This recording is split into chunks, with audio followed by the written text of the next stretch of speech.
Gênesis 38. Nesse tempo Judá desceu de entre seus irmãos e entrou na casa de um adulamita, que se chamava Ira, e viu Judá ali a filha de um cananeu, que se chamava Suá, tomou-a por mulher, e esteve com ela. Ela concebeu e teve um filho, e o pai chamou-lhe Er. Tornou ela a conceber e teve um filho, a quem ela chamou Onã. Teve ainda mais um filho, e chamou-lhe Selá. Estava Judá em Quezibe, quando ela o teve. Depois Judá tomou para Er, o seu primogênito, uma mulher, por nome Tamar. Ora, Er, o primogênito de Judá, era mau aos olhos do Senhor, pelo que o Senhor o matou. Então disse Judá a Onã: toma a mulher de teu irmão, e cumprindo-lhe o dever de cunhado, suscita descendência a teu irmão. Onã, porém, sabia que tal descendência não havia de ser para ele, de modo que, toda vez que se unia a mulher de seu irmão, derramava sêmen no chão para não dar descendência a seu irmão. E o que ele fazia era mau aos olhos do Senhor, pelo que o matou também a ele. Então disse Judá a Tamar sua nora: conserva-te viúva em casa de teu pai, até que Selá, meu filho, venha a ser homem, porquanto disse ele, para que porventura não morra também este, como seus irmãos. Assim se foi Tamar e morou em casa de seu pai. Com o correr do tempo, morreu a filha de Suá, mulher de Judá. Depois de consolado, Judá subiu a Timnate para ir ter com os tosquiadores das suas ovelhas, ele era seu amigo, o adulamita. E deram aviso a Tamar, dizendo: eis que o teu sogro sobe a Timnate para tosquiar as suas ovelhas. Então ela se despiu dos vestidos da sua viuvez e se cobriu com o véu, e assim envolvida, assentou-se à porta de Enaim, que está no caminho de Timnate, porque via que Selá já era homem, e ela lhe não fora dada por mulher. Ao vê-la, Judá julgou que era uma prostituta, porque ela havia coberto o rosto. E dirigiu-se para ela no caminho, e disse: vem, deixa-me estar contigo, porquanto não sabia que era sua nora. Perguntou-lhe ela: que me darás, para estares comigo? Respondeu ele: eu te enviarei um cabrito do rebanho. Perguntou ela ainda: dar-me-ás um penhor até que o envies? Então ele respondeu: que penhor é o que te darei? Disse ela: o teu selo com a corda, e o cajado que está em tua mão. Ele, pois, lhos deu, e esteve com ela, e ela concebeu dele. E ela se levantou e se foi, tirou de si o véu e vestiu os vestidos da sua viuvez. Depois Judá enviou o cabrito por mão do seu amigo o adulamita, para receber o penhor da mão da mulher, porém ele não a encontrou. Pelo que perguntou aos homens daquele lugar: onde está a prostituta que estava em Enaim junto ao caminho? E disseram: aqui não esteve prostituta alguma. Voltou, pois, a Judá e disse: não achei, e também os homens daquele lugar disseram: aqui não esteve prostituta alguma. Então disse Judá: deixa-a ficar com o penhor, para que não caiamos em desprezo, eis que enviei este cabrito, mas tu não achaste.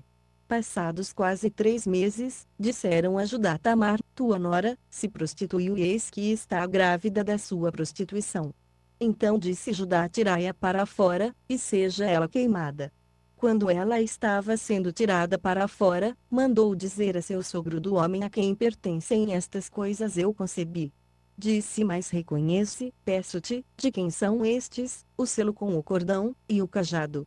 Reconheceu-os, pois, Judá, e disse: ela é mais justa do que eu, porquanto não a dei a meu filho Selá. E nunca mais a conheceu. Sucedeu que, ao tempo de ela dar à luz, havia gêmeos em seu ventre, e dando ela à luz, um pôs fora a mão, e a parteira tomou um fio encarnado e o atou em sua mão, dizendo: este saiu primeiro. Mas recolheu ele a mão, e eis que seu irmão saiu, pelo que ela disse: como tens tu rompido? Portanto foi chamado Pérez. Depois saiu seu irmão, em cuja mão estava o fio encamado, e foi chamado Zerá. Gênesis 39. José foi levado ao Egito, e Potifar, oficial de Faraó, capitão da guarda, egípcio, comprou-o da mão dos ismaelitas que o haviam levado para lá. Mas o Senhor era com José, e ele tornou-se próspero, e estava na casa do seu senhor, o egípcio. E viu o seu senhor que Deus era com ele, e que fazia prosperar em sua mão tudo, quanto ele empreendia. Assim José achou graça aos olhos dele, e o servia, de modo que o fez mordomo da sua casa, e entregou na sua mão tudo o que tinha. Desde que o pôs como mordomo sobre a sua casa e sobre todos os seus bens, o Senhor abençoou a casa do egípcio por amor de José. e a bênção do Senhor estava sobre tudo o que tinha, tanto na casa como no campo. Potifar deixou tudo na mão de José, de maneira que nada sabia do que estava com ele, a não ser do pão que comia. Ora, José era formoso de porte de semblante. E aconteceu depois destas coisas que a mulher do seu senhor pôs os olhos em José, e lhe disse: Deita-te comigo. Mas ele recusou, e disse à mulher do seu senhor: Eis que o meu senhor não sabe o que está comigo na sua casa, e entregou em minha mão tudo o que tem. Ele não é maior do que eu nesta casa, e nenhuma coisa me vedou, senão a ti, porquanto é sua mulher. Como, pois, posso eu cometer este grande mal, e pecar contra Deus? Entretanto, ela estava com José dia após dia, ele, porém, não lhe dava ouvidos, para se deitar com ela, ou estar com ela. Mas sucedeu, certo dia, que entrou na casa para fazer o seu serviço, e nenhum dos homens da casa estava lá dentro. Então ela, pegando-o pela capa, lhe disse: Deita-te comigo.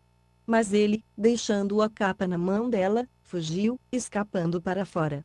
Quando ela viu que ele deixara a capa na mão dela e fugira para fora, chamou pelos homens de sua casa, e disse-lhes: Vede, meu marido trouxe-nos um hebreu para nos insultar, veio a mim para se deitar comigo, e eu gritei em alta voz, ouviu-se para ela no caminho, e disse: Vem, deixa-me. Deixou aqui a sua capa e fugiu, escapando para fora. Ela guardou a capa consigo, até que o senhor dele voltou a casa. Então falou-lhe conforme as mesmas palavras, dizendo: O servo hebreu, que nos trouxeste, veio a mim para me insultar, mas, levantando eu a voz e gritando, ele deixou comigo a capa e fugiu para fora.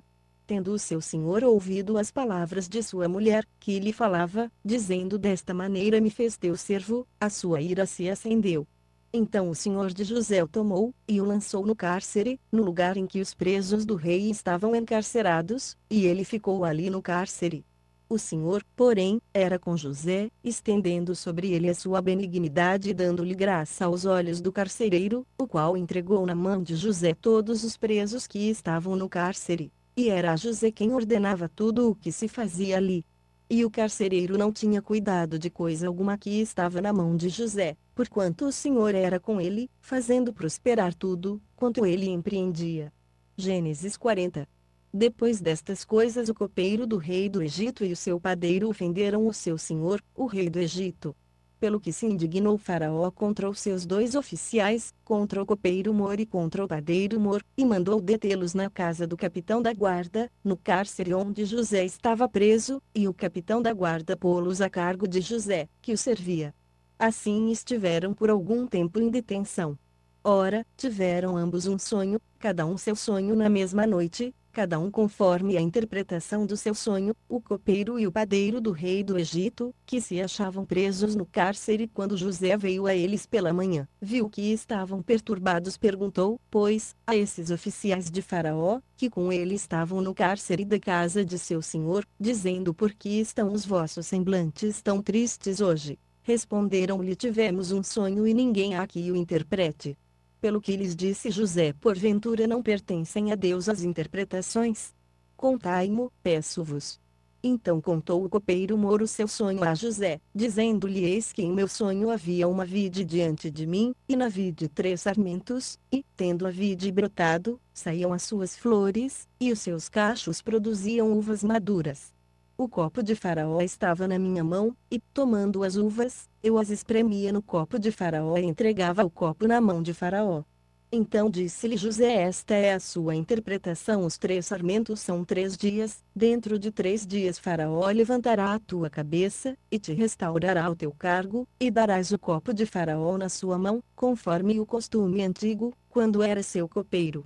Mas lembra-te de mim, quando te for bem, usa, peço-te, de compaixão para comigo, e faze menção de mim a Faraó, e tira-me desta casa, porque, na verdade, fui roubado da terra dos hebreus, e aqui também nada tenho feito para que me pusessem na masmorra. Quando o padeiro Mor viu que a interpretação era boa, disse a José: Eu também sonhei, e eis que 3 cestos de pão branco estavam sobre a minha cabeça. E no cesto mais alto havia para Faraó manjares de todas as qualidades que fazem os padeiros, e as aves os comiam do cesto que estava sobre a minha cabeça. Então respondeu José: esta é a interpretação dos sonhos. 3 são 3 dias, dentro de 3 dias tirará Faraó a tua cabeça, e te pendurará num madeiro, e as aves comerão a tua carne de sobre ti. E aconteceu ao terceiro dia, o dia natalício de Faraó, que este deu um banquete a todos os seus servos, e levantou a cabeça do copeiro-mor, e a cabeça do padeiro-mor no meio dos seus servos, e restaurou o copeiro-mor ao seu cargo de copeiro, e este deu o copo na mão de Faraó, mas ao padeiro-mor enforcou, como José lhes havia interpretado. O copeiro-mor, porém, não se lembrou de José, antes se esqueceu dele. Gênesis 41.